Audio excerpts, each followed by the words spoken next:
What it boils down to is when a person becomes a member of any ministry, they have to be willing to obey the rules and regulations of that church. If a person, a candidate for membership applicant, is not willing to obey the rules and regulations of a ministry, then they cannot be accepted with the right hand of fellowship.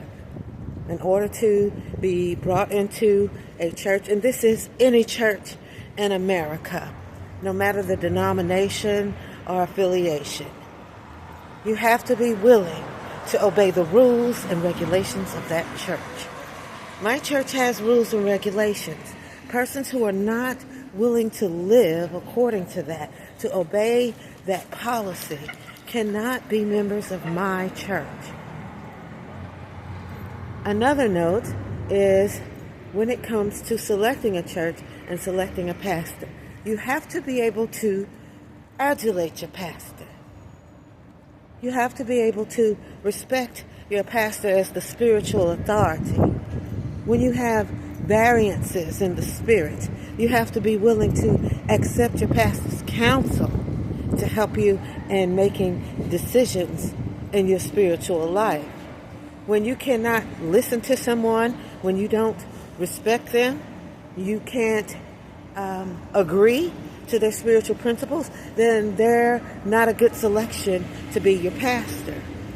What gets most people is that pastors understand that we can't pastor every single person. It's not our ministry to pastor everyone. What we are to do is pastor together until everyone is evangelized. So I'll pastor whom I pastor, and other pastors, they pastor whom they pastor. And we keep going, and we keep going until we evangelize to the utmost ends of the earth. In the meantime, when you can't listen to your pastor and not be mindful of your pastor, then you have the wrong pastor. You have to pick someone you can trust to give you spiritually sound counsel. You have to pick someone who pastors a church with the types of rules and regulations with which you agree. Otherwise, it is vain to desire membership of someone's ministry. Oh, sure, you can become in the know, popular at the larger ministries, or maybe get to be the center of attention at a smaller ministry. But none of that matters. Pastoring a church is about feeding God's sheep. It is about ministering the word.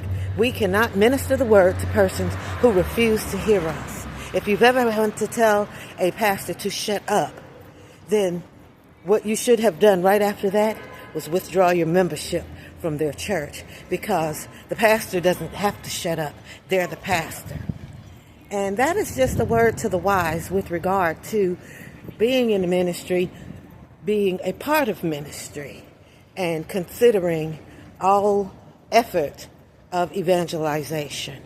Y'all have a great day.